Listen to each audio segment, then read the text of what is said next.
izquierda, rosa derecha, rosa derecha, rosa derecha, rosa derecha, rosa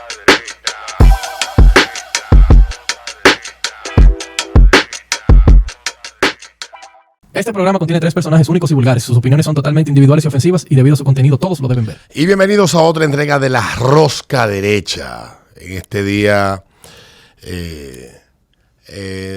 especial, porque habrá mucha lluvia en esta parte de la República Dominicana y del Caribe, producto del paso por nuestra zona de un poderosísimo huracán. Pero antes de irnos con ese huracán, daré la bienvenida a una invitada, prestante, comunicadora, modelo, todo lo que usted le pueda poner. No, yo no la veo mucho como modelo, porque las modelos hay como un concepto de que nada más son bonitas y ya, y ella más que eso es una mujer muy, muy articulada, muy preparada. Es la joven Lisbeth Santos que está aquí con nosotros. Muchas gracias, Alberto, qué honor y qué placer estar aquí sentada al lado tuyo y estar en La Rosca. Muchísimas gracias por esas palabras tan lindas y sobre todo para mí tremendo placer estar al lado tuyo. Siempre has gozado de mi admiración. Ay, igual. Tú sabes que aunque suene feo lo que voy a decir, pero tú tuviste una llegada muy precoz a los medios de comunicación. Tú llegaste con menos de 16 años. Por ahí 16, 17 años tenía. Tú sabes que antes de irnos con eso, no había tenido el chance de conversar en un medio contigo, pero yo creo que somos contemporáneos, porque recuerdo aquellos años cuando te iniciaste y a pocos meses de tu estar en la televisión te tocó estar conduciendo junto a un grupo de mujeres los premios Cassandra. Sí. Y tú eras la más joven y la menos veterana de todas las que estaban ahí. La verdad es y tremendo. A mí me sorprendió que de todas las que estaban, siendo tú la más joven y la más nueva, fuiste la que menos nerviosa y más segura te mostraste. Y si tú supieras que me estaba muriendo. Estaba muriendo. Lo que estábamos viendo del otro lado no lo sentimos. Yo recuerdo el vestido era como de hojas. Era de metal. Era de metal, pero eran como unas pestañas, ¿verdad? Ajá. Eran unos espirales. Uh-huh. Era metal en formación de espiral. Me lo hicieron prácticamente arriba. Luis Rivas, tremendo artista que todavía hace un montón de cosas lindísimas. Bueno, todavía como que no aplica porque es una persona que ha estado activa desde hace muchísimo tiempo, pero digo todavía porque yo creo que ahora incluso se conoce mucho más como un artista de carnaval. Hace unas cosas espectaculares para el carnaval todos los años y se mantiene activo. Lo sorprendente tal vez para muchos es que te han ido entrar y salir del medio. Tú sabes que entra y sale gente que nace, gente que muere, gente que le interesa un medio y lo conoce, y te ha visto entrar y salir. Pero estamos hablando casi de 28 años, desde que tu primera vez en los medios de comunicación. Y tú has estado en el país, te has ido, has vuelto y has podido en cada una de esas oportunidades volver a reinsertarte como si nunca te hubieses ido. Y mucha gente te ha descubierto en ese proceso y ha hecho empatía contigo. Sobre todo... Es interesante tu caso en ese aspecto. Es muy interesante. No sé si tú lo has reflexionado. Totalmente. Incluso ahora, en este último año y medio, que yo decidí salirme por un tiempo, me retiré más o menos por 2 años, porque por una situación personal, una situación de salud de mi padre y todo eso. Entonces me fui y cuando regresé en un medio bastante escuchado y visto, bastante masivo. Con mucha exposición. Con muchísima exposición, y la verdad que hubo un montón de gente que no tenía la más mínima idea, aún teniendo yo los 20 y pico larguísimos de años en los medios, no tenía la más mínima idea de quién yo era. Y es un caso de verdad que de estudio, porque la verdad que cada vez que yo me retiro y vuelvo es algo totalmente distinto. Sí. Y el medio ha cambiado muchísimo también. O sea, cada vez tú te quitas hasta... Cuando comenzaste en la televisión era un medio dominante. Totalmente. Y era un medio para personas mucho más adultas. Cuando yo empecé, una persona, una carajita... De tu edad. No estaban en televisión.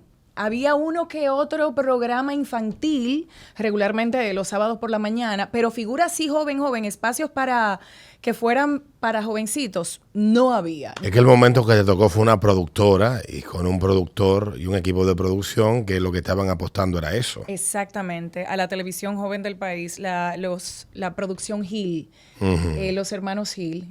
La verdad que fueron muy innovadores. Empezaron con Ritmo del Sábado. Con el Pachá. Y Bielka Valenzuela. Bielka Valenzuela. Y todas las chicas que bailaban, que también se hicieron Las sumamente- azafatas, que ahí fue que se le cambió el nombre de bailarina a azafata, porque cada programa, las bailarinas en el sábado de Corporán que era un creativo y el equipo que tenía, le pusieron corporettes. Corporates, exactamente. Y en ritmo del sábado se fueron al otro extremo, azafatas. Exactamente. Y entonces nosotros teníamos azafatas en Noche No Te Vayas y también era de la manito de Ritmo del Sábado, que fue el primer proyecto de ellos, sumamente exitoso. Exitosísimo. Exacto. Cambió la televisión, yo diría que cambió Eso. la televisión dominicana. Totalmente. Y era todo enfocado a un segmento del público que en los fines de semana no tenía una propuesta, que era el joven, clase media, Sí. preuniversitario, universitario, y por ahí fue bueno, al menos yo sentí que esa era la línea que llevaba el programa, con un tipo fresco, extrovertido, como el Pachá, y la voz en off de Rubén Camilo, que también marcó una época como voz en off en la televisión en ese programa. Ganó un premio el año siguiente, inclusive, Sí. del programa, un premio a locutor del año. Y luego vino Noche No Te Vayas. Noche No Te que era Vayas. la propuesta diaria de lunes a viernes, bastante atrevida. Muy. Bastante Para la audaz, época, y esa. yo creo que sale Noche No Te Vayas de nuevo hoy y sigue siendo bastante audaz y bastante atrevida. Sí, yo creo Día que de sí. hoy. Yo no entendí nunca por qué se lo creo que fueron razones económicas. Bueno, Pero tenían un tremendo equipo, que ahí estaba hasta Miki Montilla. sí, Miki Montilla. La otra actriz, Gracelina ajá. también, Gracelina Oribe. Y hacían dos personajes que eran increíblemente Roxy Radio. buenos. Sí, buenísimo. Sí, y estábamos bajo la producción de Jean Luis Jorge. Ido a destiempo. Tremendo profesional. Tremendo. Entonces, la verdad es que era un éxito de la mano de todo ese equipo. Tenía que ser un éxito. Hubo varias cositas que sucedieron más adelante. Yo no recuerdo qué fue lo que pasó con Ritmo del Sábado, porque ya yo me había ido de la Sí. República Dominicana. Pero con Noche No Te Vayas, todo... Lo que pasó fue la salida del Pachá, pero no sé si tampoco fue una cuestión económica. la salida del Pachá sí, no recuerdo. No, La no sé verdad si es que fue no- por salario o propuesta. Aquí siempre que un talento se destaca, alguien va y le propone, pon tu propio programa. Sí. Y no siempre se puede. Yo creo No que el siempre. Pachá aprendió eso. No siempre se puede, lamentablemente.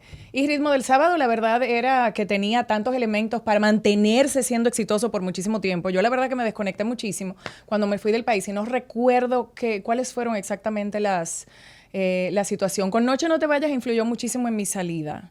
Yo tuve una situación ya al final, cuando ya teníamos un año, y me fui. Yo creo que el programa duró después de mi salida quizás un mes. Más o menos.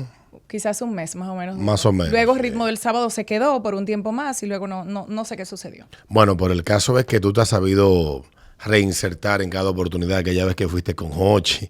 Y recuerdo que cuando tú llegaste donde Hochi estaba en pleno apogeo el tema de las redes. Y lo de... No sabía qué era lo que estaba pasando, déjame decir. No, pero tú llegaste en el momento en el que ver televisión ya no era...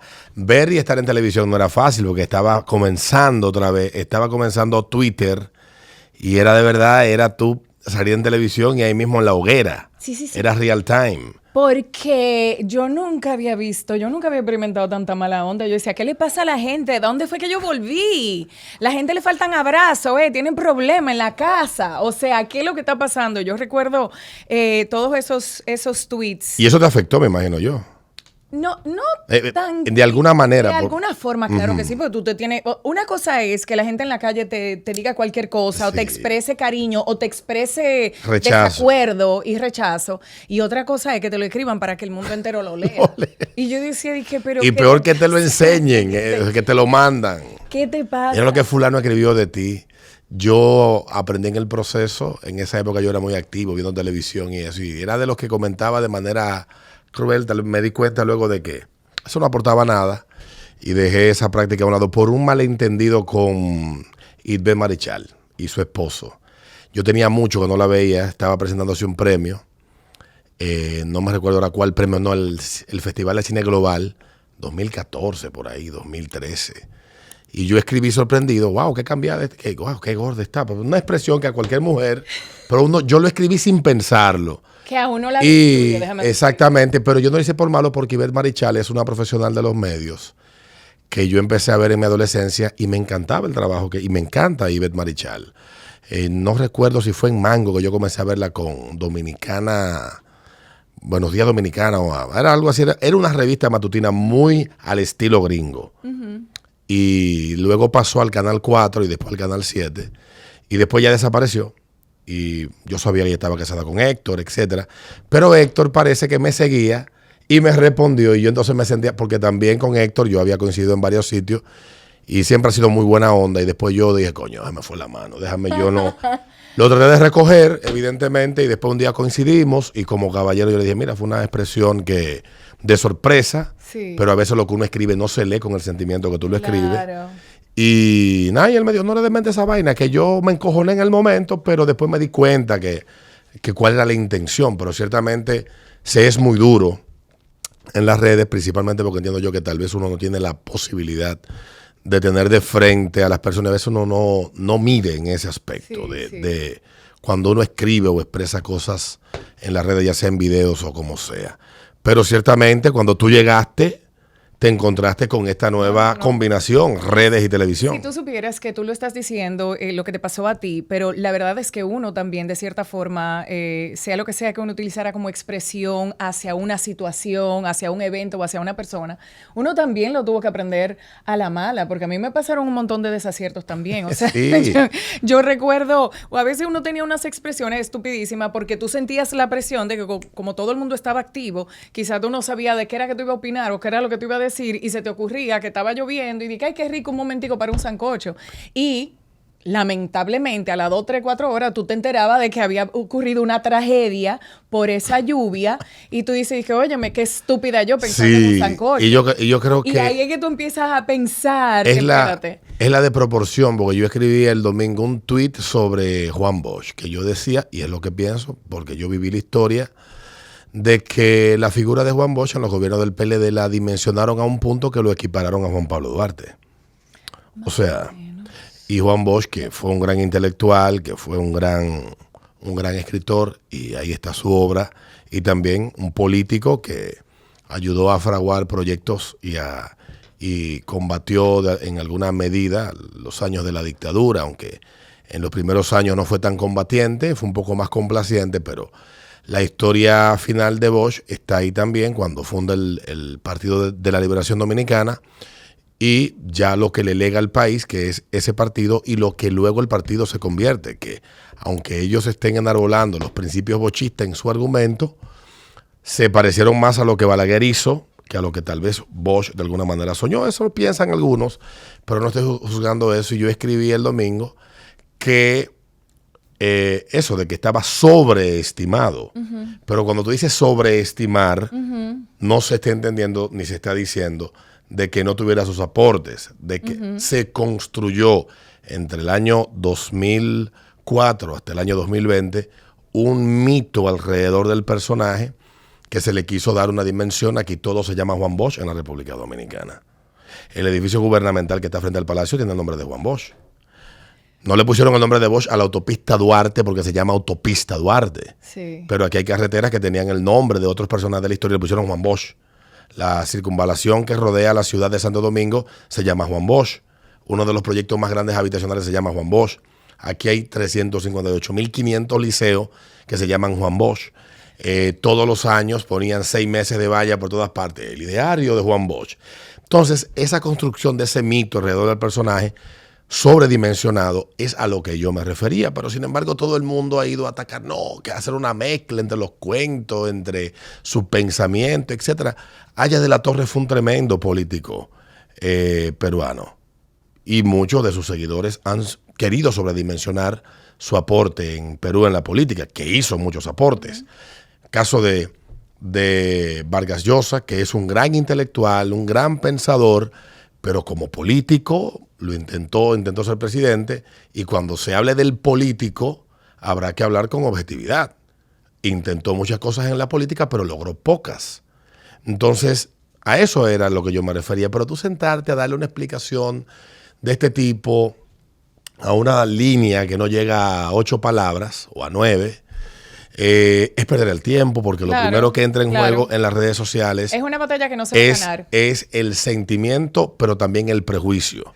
Porque tal vez si lo dice otra gente, pero nada, no es lo mismo que lo digas tú, que tal vez tienes una factura o un legajo de facturas que la gente te quiere cobrar y espera una pifia tuya para ir, mira esta factura aquí que te la guardé, claro, que alguien que tal vez que no tenga ningún tipo de sentimiento o de bad will en las redes sociales, como yo genero, pues evidentemente, y todavía hasta hoy me tienen de patas para arriba con esa vaina.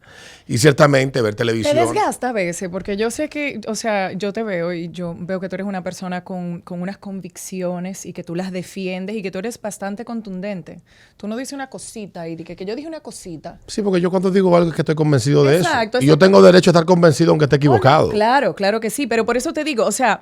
Cuando una persona es de esa forma y me siento de cierta manera identificada contigo, porque cuando yo digo algo también yo lo digo, pero hay veces que eso desgasta. O sea, tú no te sientes a veces que tú tienes que estar preparado y que tiene que estar como cuando un boxeador que tiene que estar en la forma física que es. Yo elegí el camino más corto a todo eso hace ya unos años.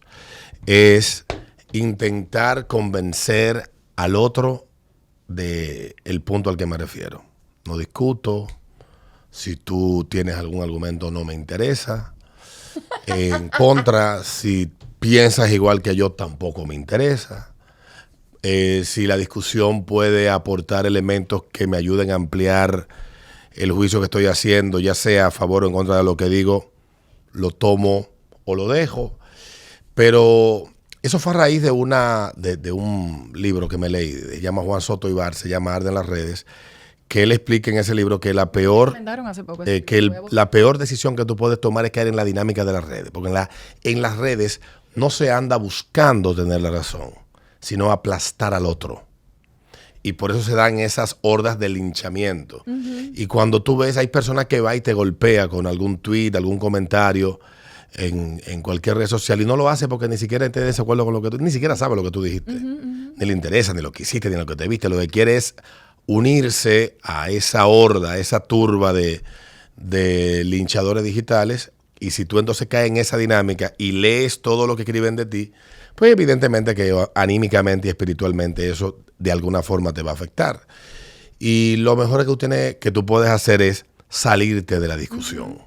Y a veces es llevarte también... Y salirte de la discusión implica no entrar en ella. No entrar, exactamente. Y a veces es llevarte a un campo de una persona que no se siente bien anímicamente, que a veces está frustrado, que a veces tiene muchos problemas personales, incluso a veces problemas hasta económicos y quién sabe cuántas cosas, y está aprovechando cualquier cosita para desahogar toda esa ira y toda esa frustración y que le sirva, como quien dice, que le sirva de psicólogo. Y creo que el punto culminante de eso fue la pandemia. Totalmente. Hasta antes de la pandemia nosotros no teníamos tanta proclividad a ser éramos negativos. O sea, uno tenía el chance. Yo era muy cáustico entre el 2009, que es que creo la cuenta de Twitter, hasta el 2014 por ahí. Pero llegó un punto en que esto se convirtió en una cuestión que era una vaina, que era una lucha a vida o muerte. Siempre era matar que se tiraba. Pero a partir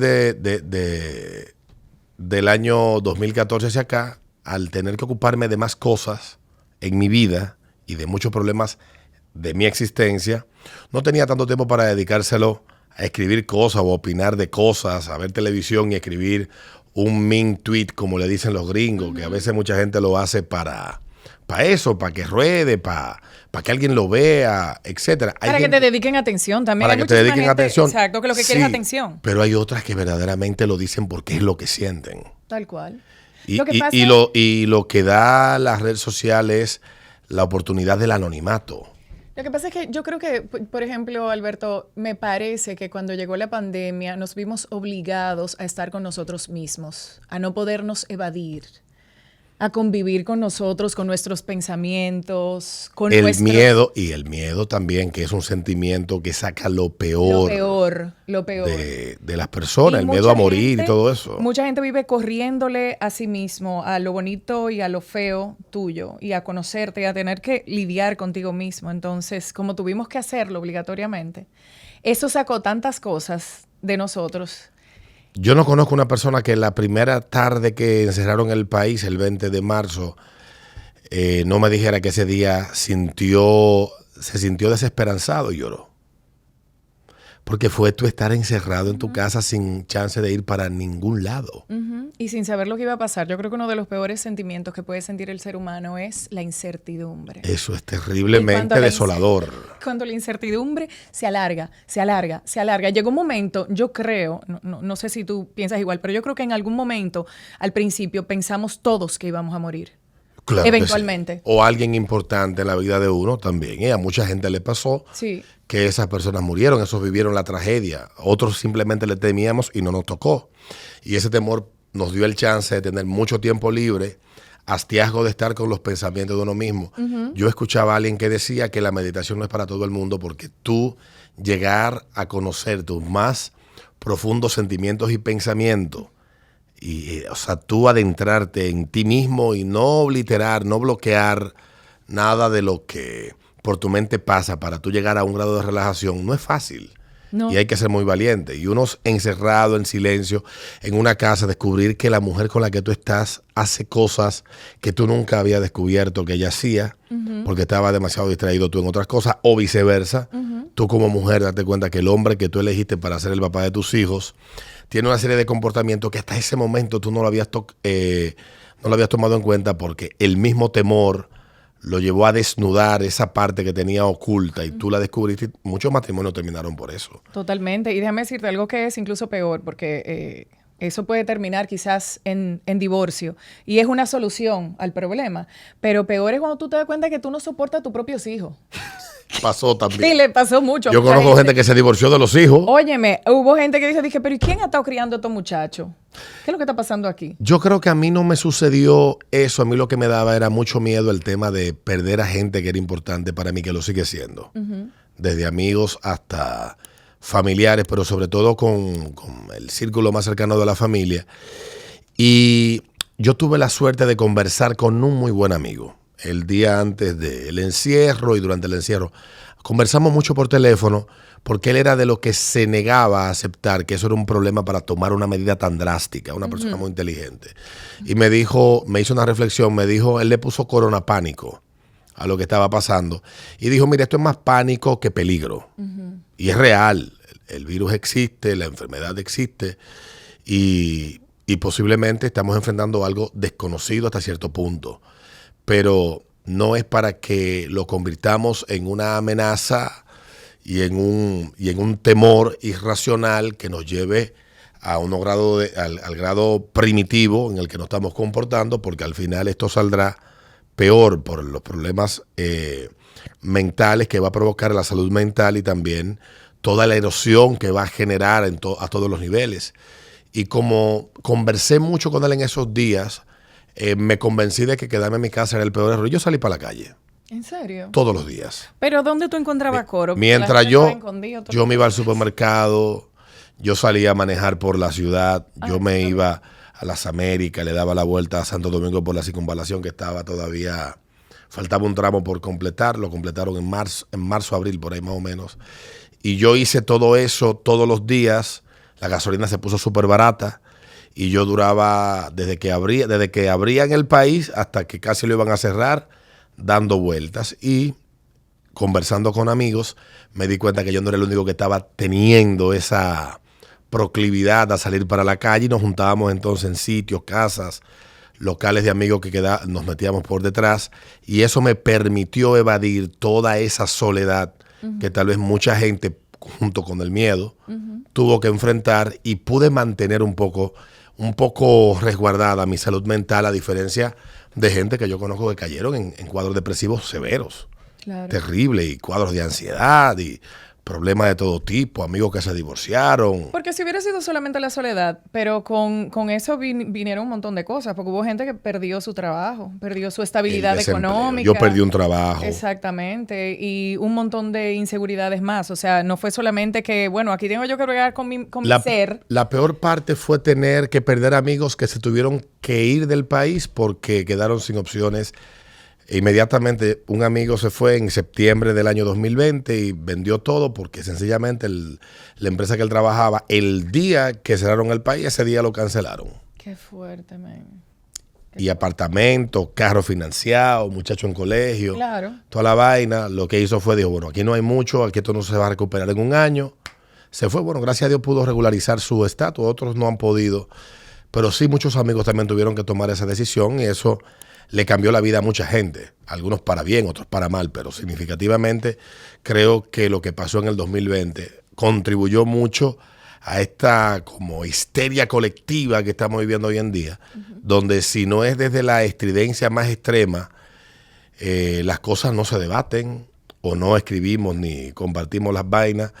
Y yo me he ido dando cuenta en el proceso de que si uno se va saliendo de esa vaina, uno ayuda por lo menos aporta, porque no es lo mismo tú ir escuchando tu radio.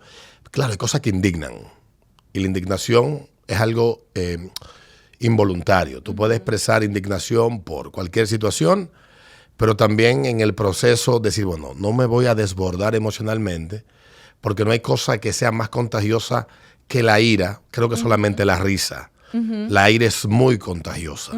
Entonces, aprender a manejar la ira para uno poder discutir ciertas cosas también es un parte del proceso de aprendizaje en todo esto. Y tú decías algo que yo soy muy contundente, pero yo soy así de toda la vida de niño. Yo siempre he defendido mi criterio y si me atrevo a expresarlo, aunque esté equivocado, yo pedía, si yo estaba equivocado, mira, yo fui un come mierda, Claro. lo que dije, etcétera. Que eso es parte de, y eso es lindísimo, porque hay muchísima gente que no se devuelve y Exacto. se dan cuenta de que están mal o de que metieron la pata y simplemente no les siguen interesa recoger el en reguero. el error, exactamente. Pero lo que estamos viviendo ahora no es una cuestión exclusiva de República Dominicana. En otros países se está dando la misma discusión y lo que hay es un consenso dentro de quienes estudian y discuten sobre el comportamiento humano de que hay un vínculo entre lo que estamos viendo de toda esta ira desenfrenada, lo que vimos en Estados Unidos y lo que hemos visto en cada cosa se convierte como en una especie de miniguerra civil con cada tema, aunque en el pasado han sucedido cuestiones similares, pero no al nivel de histeria que estamos viendo que se da últimamente. Un perfecto ejemplo es la ciudad de New York. Nueva York. Nueva York es una locura. Yo estuve hace poco, solamente por 4 días, y salí a la ciudad a ver un grupo de amigos. Y era increíble ver, y digo yo, pero esto yo no lo puedo contar porque van a pensar que yo estoy exagerando. O sea, nosotros fuimos a cenar y luego a darnos unos tragos a uno, lo que dice el americano bar hopping. Era hopping, sí. de barcito en barcito. En barcito, sí. Y es increíble. Primero, mi mejor amiga que tiene la vida entera viviendo allá me dijo, hay que ver para todos lados y aunque sea de aquí a 4 esquinas, hay que agarrarse un taxi o un Uber. Porque ahora lo que se usa, porque todo viene en olas, o es que te tiran por el metro, o es que te tiran por el metro, que se usó en un momento dado que la gente se amarrara de postecitos o de algo que pudiera darles un poco de seguridad, que eso fue real, que se empezaron a hacer videitos de TikTok y todo eso. La gente, mi amor, andaba con sus candaditos, con sus cadenitas largas, amarrándose hasta que llegara el tren para poderse subir. Pero también o te tiraban, o ahora lo que se usa es que de repente tú vas caminando de aquí a allí y viene una persona y te da una trompa. Y te noquean. Te noquean, así de la nada. Tú vas caminando de aquí a allí, yo voy a este colmado, lo que sea, una trompa. Y te dejan tirados regularmente a mujeres, de hombres a mujeres, pero que me iba explicando ella, pero no solamente eso, le digo yo, óyeme, de barcito en barcito habían un montón de gente sentada en el piso, que hicieron su casita en las escaleras de los barcitos, por ejemplo, o en la justa entrada. Y tú tenías que, ya era lo normal, al segundo o tercer barcito, ya yo estaba subiendo las escaleras o entrando, pasándole por el lado a la persona, muy normal, como que esa es su casa. O sea, gente tirada en el piso con su sabanita, pero en lugares, no dije en una esquina, dije disimuladamente, yo voy a hacer mi casita aquí en esta esquina, no.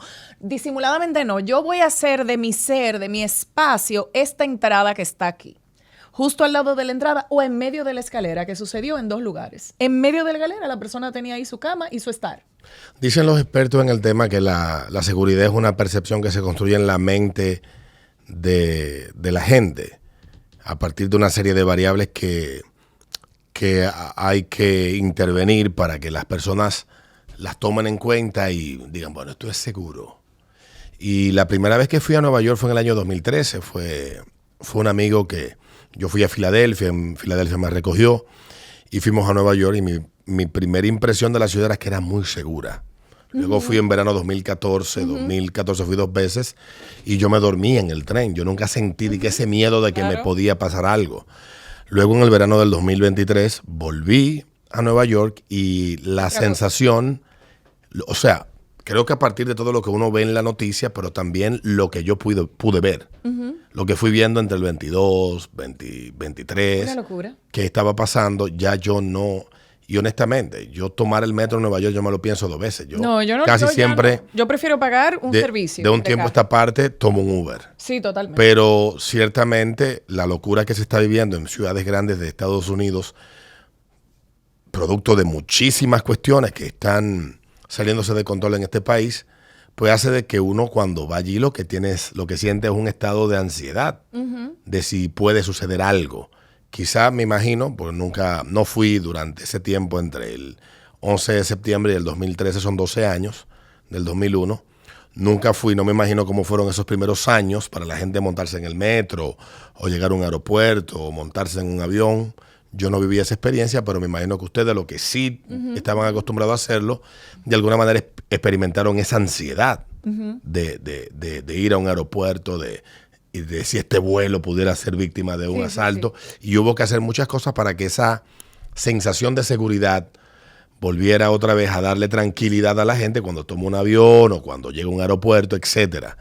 Yo creo que ellos han perdido mucho de lo que tal vez yo experimenté al principio cuando fui, porque se ha sido muy laxo, muy suave en cuanto a las medidas que se han ido tomando. Pero yo honestamente cuando voy ahora a Nueva York voy con miedo. Claro que sí. Lo que pasa es que antes, por ejemplo, en el tiempo en el que tú lo estás mencionando, nosotros le teníamos miedo al terrorismo, única y exclusivamente.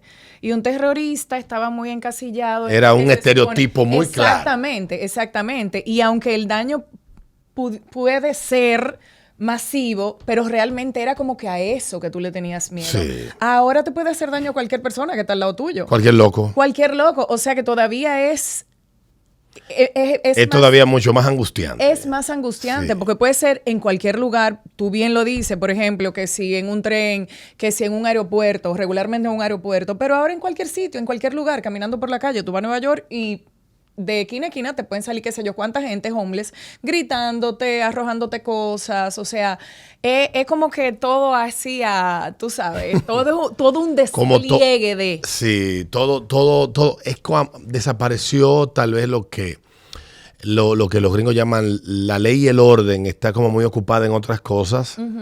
Y esto debe de ser producto de algún plan superior o con un propósito ulterior, pero no me parece coincidencia ni algo fortuito, algo que se haya dado de la nada. No creo que sea producto de esto. Bueno, la conversación se extendió, pero hoy comenzamos hablando del huracán Beryl que anda por el Caribe y cerramos entonces hablando de lo que hasta este momento, a la hora que estamos grabando y para quienes también por acá quieran saber, ciertamente lo que la temporada de huracanes comenzó hace exactamente un mes. El 1 de junio de este año inició la temporada de huracanes. Y los expertos en el tema, tanto el Centro Nacional de Huracanes como de otras agencias climatológicas del mundo, señalaron todos, coincidieron de que por una multiplicidad de variables, esta iba a ser una temporada muy activa. Y meteorólogos como John Morales en algún momento plantearon de que veríamos un huracán categoría 5 en esta temporada, en lo que se tiene midiendo y registrando datos climatológicos desde el año 1850 y pico, 51. En esta zona del Caribe se han producido, y del Atlántico, unos 41 huracanes de categoría 5. Y Beryl tiene todas las características que lo hacen excepcional. Es el primer categoría 5 que se produce iniciando la temporada en el mes de julio, pero también es el primer categoría 5 que se produce tan al sur. O sea, que llega tan al sur del Atlántico y en esta zona, eso estaba leyendo antes de llegar acá. Y hay un montón de récords. Se está llevando techo como papel en Santa Lucía. Hay un montón de récords que este huracán plantea, pero yo creo que con los huracanes es como con el mal de amor, es algo que es inevitable, hay que vivir con ello. Tú no sabes cuándo el amor llega ni tampoco cuándo se va.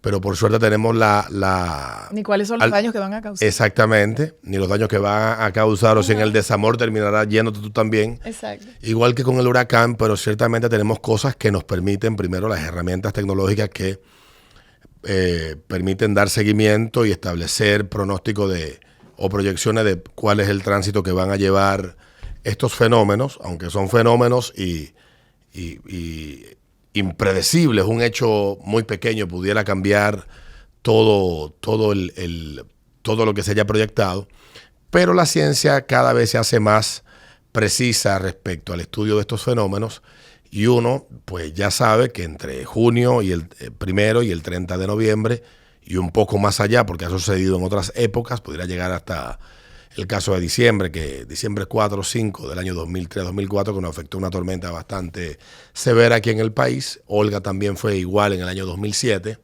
Ya había pasado la temporada de huracanes cuando la tormenta Olga se formó. Pero el asunto es que yo estaba viendo todo alrededor de esto, y volviendo al tema que hablábamos ahorita y el planteamiento del amigo mío, yo creo que estar sobreinformados nos convierte en víctimas muy fáciles del pánico. Y ayer salió la gente despavorida a los supermercados a acabar con todo. Yo fui a un supermercado. Sobre todo el papel sanitario. ¿Seguimos con lo del papel sanitario? Bueno, pues ayer debo de contarte que sí, que no había papel sanitario en el supermercado cuando yo fui. Quedaban unos cuantos paquetes al que fui. Yo creo que ese es uno de los problemas más fáciles de resolver. No entiendo por qué la gente le coge con eso. Porque Sí, tú te puedes bañar. Lo que pasó en el 2020 es el famoso FOMO. Parece que alguien se llevó un paquete de papel y dijo, coño, yo también voy a llevar uno, y el otro vio y por ahí se fue la vaina. Pero volviendo al tema del pánico, yo creo que en situaciones como esta, lo que nos han enseñado las experiencias recientes es dejarnos arropar del miedo o el exceso de confianza. Y uno lo que debe de estar es lo suficientemente informado para tomar las mejores decisiones. Y en el caso del huracán, las autoridades, tal vez como pocas veces lo he visto, han sido muy proactivas en cuanto al dar de fuente oficial, con los voceros autorizados, la información pertinente y oportuna respecto a cómo el fenómeno se va moviendo en el Caribe. Más temprano en la mañana, una metróloga puertorriqueña, Ada Monzón, que es una de las más reputadas de Puerto Rico, ella pues informaba de que ya Puerto Rico estaba viviendo una serie de efectos colaterales o que son conexos a este huracán y su desplazamiento por el Caribe. Y habían fuertes lluvias, habían ráfagas bastante fuertes de hasta 45 o 55 millas por hora en la ciudad de San Juan. Igual la gente estaba muy cauta. Puerto Rico tiene una singularidad. Puerto Rico fue afectada por un huracán hace 7 años, María. No sé, creo que tú viviste en Puerto Rico, ¿verdad? Mi hijo vive allá y tengo familia allá. Todavía no se han podido recuperar de María. No, eso te iba a decir. Y el trauma es colectivo todavía, claro, en Puerto claro. Rico. Yo fui a los 6 meses del huracán en el 2018 y fui a un bar que se llama Barra China. Y le preguntamos, dígame, ¿usted cree esta temporada que venía en camino? Y dijo el bartender que nos atendió, nosotros estamos pidiéndole a Dios porque si nos toca otro huracán, creemos que nos vamos a desaparecer porque no estamos preparados. Y todavía, y la última vez que fui fue en el 2020, no he vuelto a Puerto Rico, y todavía leo amigos que cuando cada temporada que llega expresan Claro. ese temor de que les toque nuevamente. Y con este huracán tan poderoso en medio del inicio de esto, por lo que se genera más incertidumbre. Claro. Porque no hemos llegado al pico que es entre agosto y septiembre. ¿Qué pasa con Puerto Rico? A diferencia nuestra, es que nosotros sí estamos preparados para muchas otras cosas que Puerto Rico no había estado preparado. A Puerto Rico no se le iba la luz. En Puerto Rico nadie tenía una vela, ni una lámpara, ni inversor, mucho menos inversor. Una vela aromática, quizás, ¿tú entiendes? O sea, un foco. ¿Para qué en Puerto Rico? Porque no se iba... Eso de que se escuchara...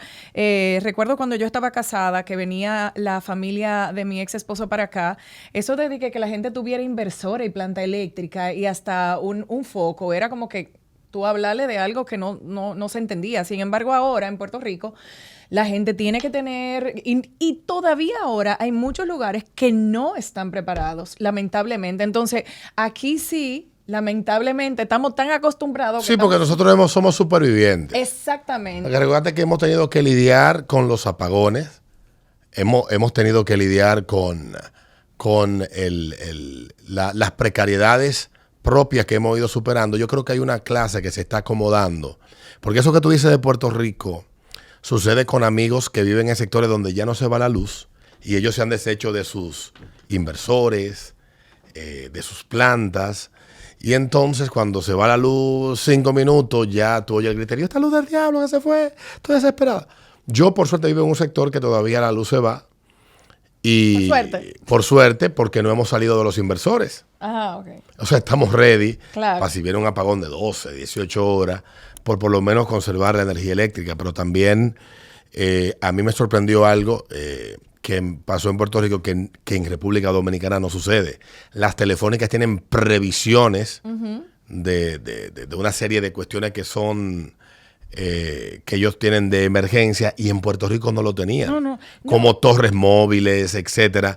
No había nada de eso y cuando llegó el huracán y se llevó todas las torres celulares, que quedó este apagón celular, que quedó el país sin energía eléctrica, con el 80% de las estaciones de radio fuera del aire. Yo leí un artículo de una revista de radio en el año 2019 que hablaba cómo Puerto Rico tuvo que aprender de María por las altísimas multas que a los radiodifusores le impusieron porque están obligados por ley a tener facilidades alternas en caso de emergencias como esa.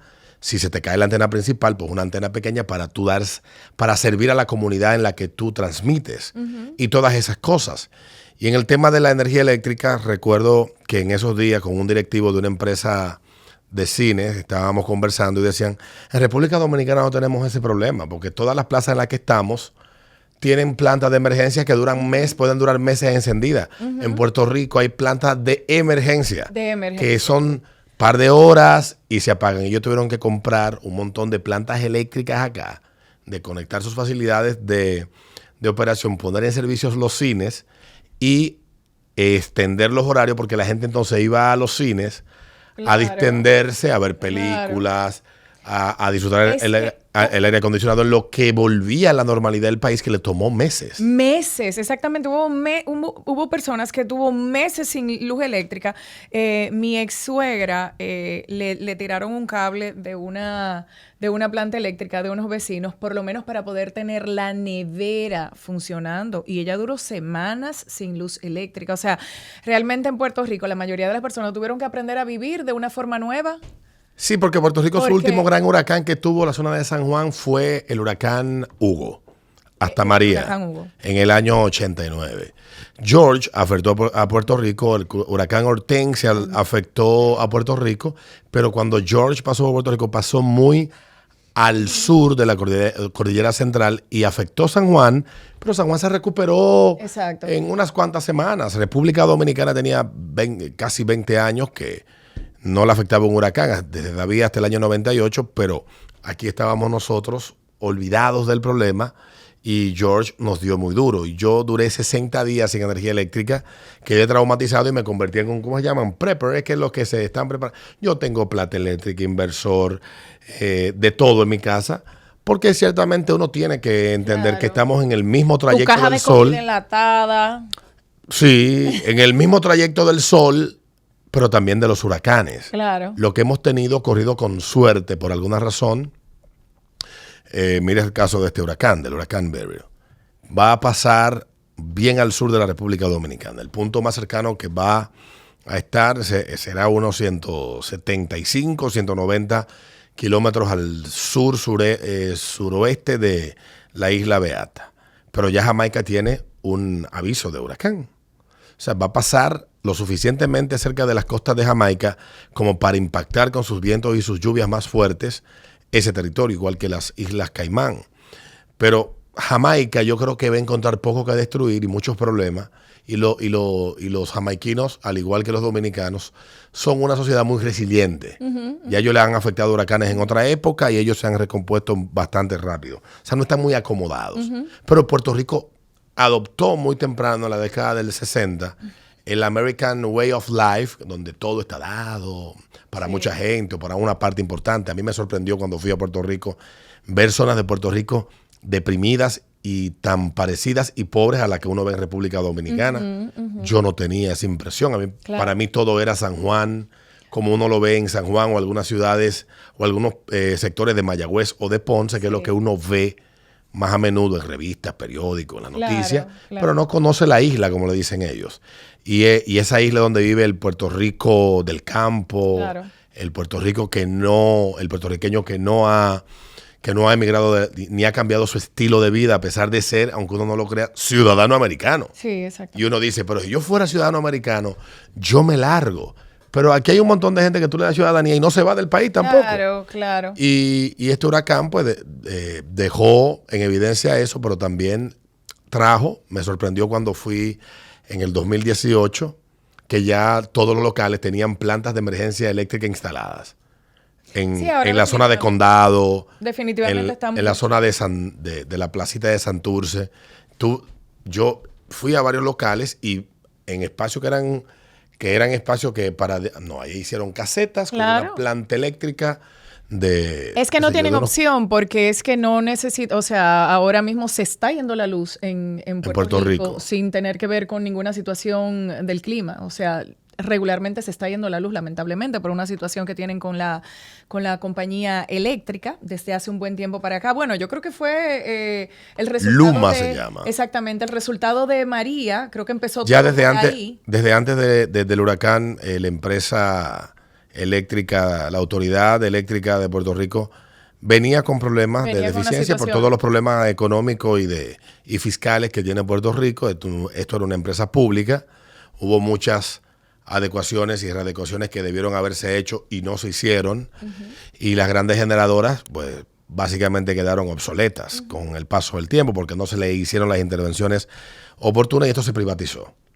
Y ciertamente, aunque parezca increíble, gran parte de la energía eléctrica en Puerto Rico era subsidiada. El Estado subsidiaba una parte de la factura. Es correcto. Y ahora se fue el subsidio y hay que cobrar el precio real, pero nadie quiere pagar el precio real. Y es que está carísima, o sea... igual que acá. Y cuando tú le dices a la gente, es que ese es el precio real de la energía. ¿Cómo tú lo convences? Donde nunca ha habido subsidio, la gente sabe que la energía es cara. Exactamente. Pero en estos países como el nuestro, Puerto Rico, donde los políticos entienden que todo se resuelve con un subsidio, pudiera tener sentido en un momento determinado, y más en Puerto Rico, que tuvo mucha bonanza entre la década del 70 y la década del 90, pero la bonanza se fue a partir del año 2000.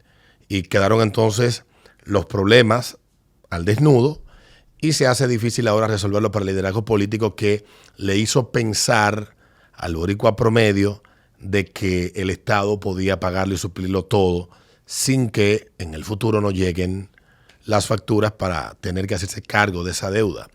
Y en el caso nuestro, pues fue exactamente lo mismo. Hubo un espacio largo de unos 20 años donde se deterioró el sistema eléctrico por múltiples factores, y cuando hubo de resolverse el problema, ya más de la mitad de la población no pagaba la energía. Y estamos hablando que eso fue en el año 99, y estamos en el 2024, 25 años después, y todavía hay gente que no paga energía eléctrica en República Dominicana y que se reniega a pagarla. Así es. Que entiende que la energía eléctrica viene dada de la nada. Pero con este huracán, con Beryl, que en el día de hoy que estamos grabando, pues va a pasar bastante al sur de la ciudad de Santo Domingo. Nosotros, pues que tenemos aquí la información más actualizada hasta esta hora. Estamos grabando cerca del mediodía de este martes. Y tenemos acá, Rocco, al buen amigo Alex Holstinson, que nos va a dar los detalles más actualizados al mediodía de hoy de qué está pasando con Beryl y qué podemos esperar por acá. Saludos, gracias por recibir nuestra llamada. Sí, muchas gracias por tenerme con ustedes. Como se predijo desde hace par de días, Beryl se iba a intensificar masivamente, que llegó a categoría 5 con vientos de 290 kilómetros por hora.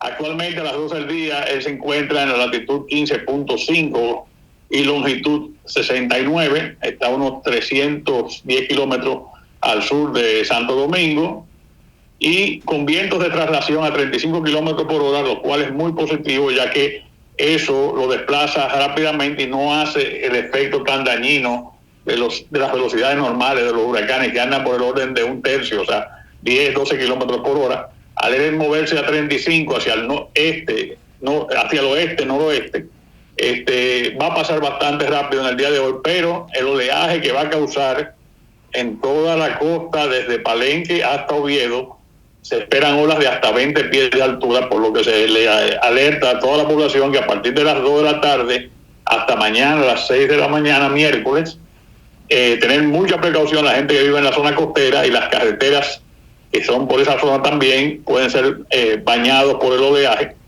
Van a haber lluvias del orden de 75 a 100 milímetros, a 3 a 4 pulgadas, y en algunos sitios puntualmente pueden que sean hasta de 8 pulgadas, por lo cual deben estar en alerta las inundaciones, sobre todo en la parte nocturna, después de la noche, que es donde van a llegar el campo nuboso pesado. Lo que está llegando ahora mismo es apenas la banda externa débil, con unas brisas intensas, pero de corta duración, de 2 o 3 minutos, y así mismo unos aguaceros cortos. O sea, la masa de Beryl no nos ha tocado todavía la parte norte de la masa de Beryl, que debe llegar a partir de las 5 o 6 de la tarde. O sea que el que no esté en su casa, que por favor vaya a su casa, que esté en sitio peligroso, busque refugio, sobre todo la parte de inundaciones, de cañadas, y en la parte de la costa. Una pregunta respecto a este fenómeno que tiene muchas particularidades y ha sido la discusión de muchos de ustedes, los expertos. ¿A qué le atribuyen ustedes que a inicio de la temporada, que no es común, escuchaba esta mañana a un meteorólogo puertorriqueño en Noti1 hablar que el huracán más intenso que tiene registrado iniciando una temporada fue en la década de 1920, un categoría 3. ¿Cuáles son los factores que han incidido, según las variables que ustedes puedan haber analizado, que han determinado este huracán con esta intensidad, 290 kilómetros por hora, y que se formara en una zona donde tampoco en el histórico, con esta intensidad y en esta época, pues está registrado o no hay registro de mucha frecuencia? Mira, los huracanes obedecen al calentamiento solar, o sea, al calentamiento de la Tierra, de las masas, y sobre todo la masa del océano. En este año, como sabías, venía ya con un récord histórico de calor. El calor que tenemos, mucha gente está siempre con el cambio climático. El cambio climático lo que es un efecto, no es la causa. La causa somos nosotros los humanos, con la deforestación, con la contaminación y con el consumo de los recursos de la naturaleza. Estamos cada vez reduciendo la capa de vegetación y tiene que calentarse la tierra. Entonces, eso te genera que el mar esté más caliente y es el caldo de cultivo que necesita el huracán para alimentarse y tener más energía. Este huracán es histórico, tal y como dices, porque en la época de julio, o sea, inicio de temporada de la temporada ciclónica, este tipo de magnitud, categoría 5, de 290 kilómetros por hora, siempre se estila verlo a final de agosto, principio de septiembre, que es el pico de la temporada. Ese aceleramiento te dice que hay un delta o un sobrecalentamiento de la masa del océano y del clima, y es lo que ha generado esto. Los culpables somos nosotros, los humanos, que no acabamos de entender que sin foresta no podemos vivir. Bueno, si queda algún detalle adicional para quienes estén sirviéndose información desde nuestro espacio. Alex, usted es dueño de ese micrófono. Mira, lo importante es que todo el mundo tenga conciencia de que, aunque está pasando a 300 kilómetros al sur de nosotros, su campo de nuboso es casi de 450 kilómetros. Entonces, nos va a afectar viento puntual, no va a ser un viento de huracán, obviamente, lo más que tendremos son unos vientos de 50, 60 kilómetros por hora, pero recuérdense que el país está lleno de vallas políticas y vallas comerciales que son débiles estructuralmente, ya que como la hacen temporalmente, pero se quedan, pueden causar daños a las personas y a las viviendas. Entonces, si no tiene nada que buscar en la calle, quédese en su casa tranquilo y no busque problemas. Estas condiciones van a durar hasta mañana a las 6 de la mañana, a 7 de la mañana, dependiendo cómo se interactúe con el campo de nuboso, con las cordilleras de nosotros, que pasa muy poco. Bueno, pues gracias, Alex Holsteinson. Creo que lo dije bien, ¿verdad? Holsteinson, es como la vaca. Ah, ok. Gracias por la información y por la orientación a nuestro público. Estoy pendiente de los boletines. que estén pendientes de los boletines porque puede cambiar cualquier cosa. Sí, eso es lo importante, también darle seguimiento tanto a los boletines del COE como de la Oficina Nacional de Meteorología, que también ha estado compartiendo constantemente actualizaciones. Perfecto. Muchas gracias. Bueno, y en esta parte final del día de hoy, darte las gracias, Lisbeth. Gracias a ti por Esperamos tenerme tenerte aquí. por aquí más a menudo en la rosca derecha. Muchas gracias a ti. Tú no eres de... esa pregunta es muy personal. Eso es como preguntar a la gente de su preferencia sexual. Pero yo te veo a ti de como con posturas que son muy... Tú no andas por los extremos. Tú eres muy moderada en muchas de las posturas que te veo exhibir. Nada, yo creo mucho en la balanza. Yo no soy ni muy de aquí ni muy de allá. Y yo soy también muy de respetar qué te conviene a ti, qué te gusta a ti, y lo que te guste a ti, lo que te convenga a ti o en lo que tú creas, mientras a mí no me haga daño, ni de que a la población, al mundo, a la humanidad, sé feliz. Pero eres también una mujer de una mente muy abierta, porque Muy tú has tenido abierta. el chance de caminar mucho por el mundo. Un día tuvimos una conversación y yo te dije que envidiaba eso de ti, porque cuando tú tienes el chance de conocer muchas culturas, ya tu mente empieza como a ponerse en un balance. Totalmente. Tú dices, hay tantas cosas distintas que si yo me quedo en un solo punto, pues entonces no voy a entender el resto. Fue más o menos por ahí va la Sí, conversación. y tú te das cuenta de todos los prejuicios con los que a nosotros nos crían, si nosotros creemos que son prejuicios. O sea, hay muchas cosas que tú das por normal, por natural, porque tú lo escuchas en temas de conversación de gente abiertamente, que tú crees que eso es lo que es. Y cuando tú te vas fuera, tú dices, wow, qué mal. Y tú incluso, en algunas ocasiones, con algunos temas y con algunas cosas, yo, calladita, sin decir nada, me sentía avergonzada.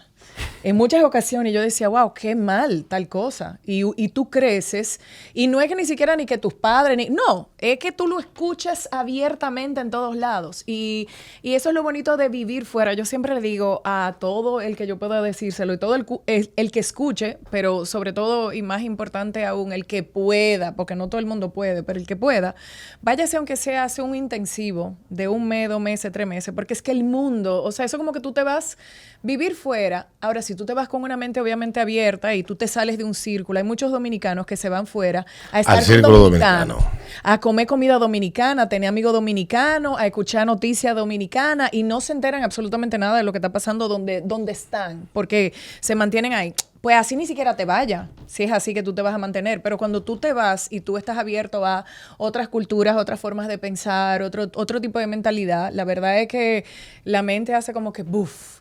E incluso personas como yo, que entiendo que me criaron de una forma muy abierta, con muy pocos prejuicios y muchas cosas, tú dices, y que wow, sí. Lo Sí. que menos yo pensaba es como que sí. Yo pensaba que era open mind hasta que fui por primera vez a Estados Unidos. Exactamente. Y la verdad es que es muy interesante lo que sucede, y es muy lindo el crecimiento al que te ves expuesto, y la consideración que empieza a crecer acerca de la humanidad después de ahí, sin ni siquiera tú date cuenta. Y de verdad que cuando tú llegas con una apertura, es como que yo encuentro que tú creces tanto y te abres tanto que te conviertes automáticamente en un mejor ser humano. Y eso que tú utilizaste una palabra que para mí es clave en esto. Apertura no necesariamente significa que estés de acuerdo con lo que ves, con lo que estás conociendo. Claro. Ni aceptación, aceptar que son cosas diferentes, que son formas de comportarse distintos, significa que tú lo apoyes o que estés de acuerdo, que sencillamente tú respetas. Claro. Saber que existe. Y Hay que eso veces- existe y Claro. que tú puedes aprender de eso y expandir tu capacidad de razonar y de comprender. Hay muchas veces podemos convivir con muchas cosas que pensábamos que no. Siempre en la base del respeto. Sí, yo creo que lo más difícil es sabernos respetar nuestras diferencias. A mí me pasa mucho últimamente que cuando se da cualquier discusión, yo lo que trato es de no buscar tener la razón. Porque cuando tú buscas tener la razón, entonces tú pierdes la objetividad. Claro. Lo primero que se pierde es la objetividad. Entonces, cuando tú lo que buscas es aprender en el proceso, conocer, pues tú tratas de ser objetivo. Tú dices, bueno, todos los evangélicos son malos porque hubo un pastor que violó. No, eso no es verdad, es una afirmación absurda. cierto. O creer que todas las personas, porque compartan una característica, ya todos piensan, actúan, ven el mundo de la misma manera, también es absurdo. Entonces pueden compartir características, pueden pensar y comportarse de manera similar ante hechos similares, pero no necesariamente todos responden a al mismo patrón. Totalmente. Y cuando tú tratas de dejar de buscar, de tener la razón y persigues otra cosa que no sea necesariamente alimentar tu ego diciendo, era como yo decía, Exacto. o era así, entonces tú aprendes muchísimo. Claro, cuando tú te mantienes curiosa también. Yo soy una persona muy curiosa. Y a Sí. mí me da mucha curiosidad la forma en la que alguien piensa. Y yo siempre, mi approach, Tu acercamiento. mi acercamiento con las personas siempre es, si tú quieres saber cómo yo pienso, si tú quieres saber cómo yo vivo, pues yo te lo digo. Ahora bien, somos diferentes. Edúcame, enséñame, háblame. Háblame, ¿qué tal? Y a mí me causa muchísima curiosidad. Yo siempre quiero escuchar. Y muchas veces tú crees que tienes una posición, sin embargo, tú escuchas a alguien o ves de dónde viene tu vivir o pensar de cierta forma y tú lo entiendes por completo. A mí me encantan los documentales, me encantan los documentales. Y los otros días yo vi un documental de algo que yo pensaba que yo no estaba de acuerdo con eso. Y cuando yo vi el documental, yo dije, tú sabes que yo como que hasta estoy de acuerdo. O sea... A mí me ha pasado, ¿Sí? Me pasa y he cambiado de postura en cuestiones que yo tenía porque me he encontrado con gente que es lo suficientemente paciente para explicarme la cosa de una forma lo suficientemente ilustrativa, o sea, que me ilustre, que me describa y me pinte con palabras lo que está planteando para poder desmontar tal vez el conjunto de ideas que me han llevado a estar en desacuerdo con eso que yo lo estaba. Y eso, evidentemente, vuelve al mismo punto que estamos. Cuando tú empiezas a tratar, no de tener la razón, sino de aprender en el proceso, pues claro que para uno es más fácil. Yo más que agradecido de estar contigo aquí. Espero que te sigan invitando, que Rocco siga invitándote a la rosca derecha. Ya tú sabes, Rocco. Reiterar lo dicho por Alex entonces de que Le dije rosco por la rosca. de que estén pendientes a los boletines de las agencias oficiales para o informar en torno al huracán Beryl. Como dice Alex, hay muchos peligros que nos rodean, vallas, afiches, hojas ramas de mata que no fueron podadas oportunamente. En temporadas de huracanes hay que podar los árboles y las autoridades deben de velar por ello. Y si usted no tiene que buscar nada en la calle, váyase para su casa. Ay, sí. Una sopita hoy. Acurrúquese a leer un libro, a ver un documental, una sopita calientita. Gracias, Lisbeth. Gracias a ti, mi amor. Nos vemos en la próxima rosca derecha. Contás ya aquí.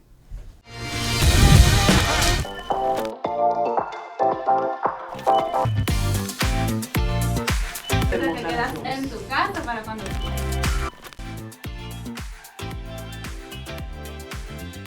de semana. Venimos con noticias que están calientes como nosotros, on fire, siempre. Grano. Sí, Grano incluido. incluido. O sea, incluido. Tú vas a